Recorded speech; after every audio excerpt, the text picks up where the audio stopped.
والوزن یومئذ الحق، اور اس روز وزن ہوگا حق ہی میں۔ اس کے دو ترجمے اس کے ہو سکتے ہیں، حق ہی میں وزن ہوگا اور وزن ہی فیصلہ کن ہوگا۔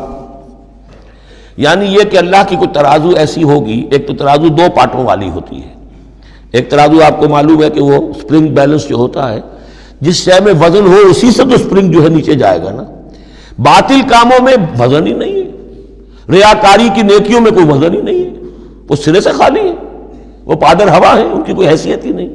والوزن یومئذ الحق، اس دن صرف حق میں وزن ہوگا، نمبر ایک، اور اس دن حق ہی فیصلہ کن ہوگا، وزن ہی فیصلہ کن ہوگا۔ یعنی جو اگر دو پلڑوں والا ہے تو جس کا پلڑا نیکیوں کا بھاری ہے اس کے لیے نجات ہے۔